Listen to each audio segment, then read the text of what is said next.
Calçadas que guardam a história de uma cidade. Uma rua que eterniza a memória do principal personagem dessa história. Foi aqui, próximo de onde hoje fica o Largo da Ordem, que Curitiba nasceu. E foi Matheus Leme, bandeirante que veio de São Paulo, o responsável pelo povoamento da região. Ele fazia parte de uma importante família de bandeirantes que foram pioneiros na conquista e colonização do Brasil meridional. Era uma vida muito difícil, o Matheus Leme veio com a função de povoar a cidade. A gente sabe que existiu uma história de que os primeiros habitantes fundaram a vilinha na região do Atuba em busca do Eldorado, queriam encontrar ouro. No entanto, esse ouro nunca existiu, era muito menor do que aquele que eles esperavam. E eles começaram a passar fome. Aí nós temos uma lenda muito bonita que diz que Nossa Senhora da Luz dos Pinhais, que era a santa padroeira daquela pequena vila, acordava todos os dias com os olhos voltados para a região do Rio Belém, onde é hoje ali a Praça Tiradentes. E eles foram atrás de um índio, do cacique dos Campos de Tindiquera, que lhes mostrasse um outro lugar para levantar uma povoação. E aí sim, esse cacique andou muito, até no momento em que ele chegou na Praça Tiradentes, fincou uma lança no chão e disse Taquiqueva, Curitiba, quer dizer aqui muito pinhão. E o pinhão para os índios, que justamente a gente vai comer o pinhão na época do inverno, quando a caça é difícil de ser encontrada porque ela está intocada, era um sinal de fartura. Então o que ele quis dizer é que ali eles não passariam mais fome. Começou aí a busca de Matheus Leme por gente para povoar essas terras. Pela legislação portuguesa, as ordenações manuelinas, afoncinas, era necessário para você criar uma vila que você tivesse 30 fogos. O que eram esses 30 fogos? 30 casas, já que cada casa tinha um fogão a lenha e tal.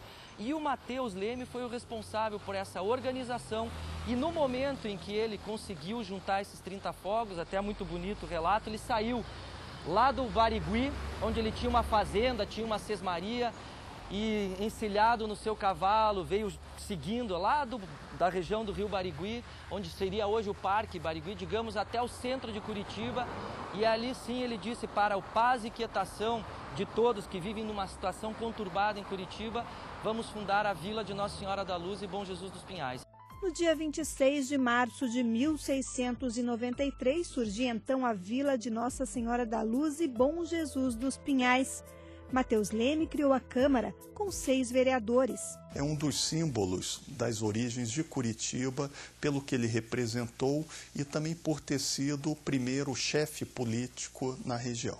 E a Câmara Municipal começou a funcionar onde é hoje a Catedral Metropolitana, numa pequena capela. Então a cadeia e a Câmara Municipal de Curitiba funcionava ali. Era uma época difícil, onde faltavam recursos e sobrava a intolerância.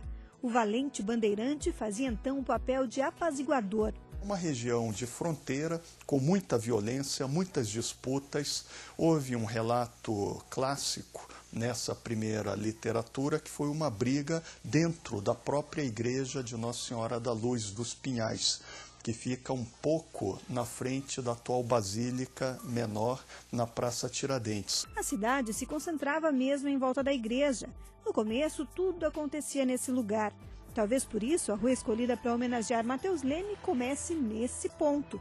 Atualmente, quem anda por ali ainda observa casarões preservados. Se segue adiante, passa por um dos maiores shoppings da capital, pelo verde do Parque São Lourenço. A rua que atravessa Curitiba e termina no extremo norte da cidade, no bairro Abranches, surgiu muito depois da morte do homem que dá nome a ela. Aliás, há uma história curiosa sobre isso.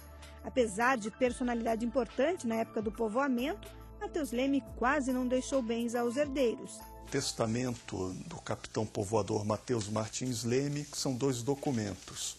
Um datado de 1695 e um datado de 1697. Hoje em dia ele seria considerado um homem pobre, mas na época ele era um rico. O que era essa riqueza dele? No testamento do Matheus Leme, ele deixa assim como posses para o filho dele, além da sesmaria, algumas enxadas, pás arreio para o cavalo, coisas tão simples que mostram como era de penúria a vida do curitibano nessa época. Então a gente pode dizer, o curitibano que tivesse no século XVII ou até o início do século XVIII uma enxá, uma pá, uma propriedade, ele era considerado um homem rico. Também no testamento de Mateus Leme, ele declara algumas espingardas e ele declara alguns outros utensílios, mas é uma situação de grande rusticidade. As terras que pertenciam a Mateus Leme deram lugar ao Parque Barigui.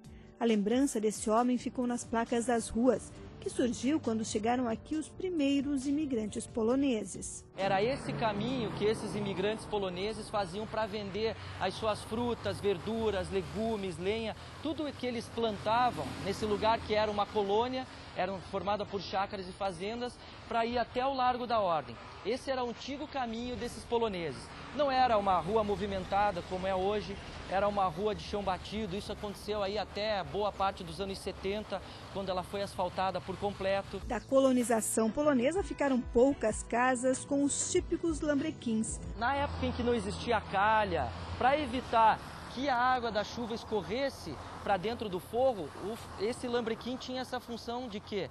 De fazer com que a água escorresse por ele, até ele imita, né, um pingo de chuva, e aí sim ela ia direto para o chão. Além disso, não dá para negar que isso deixa a casa bem mais bonita.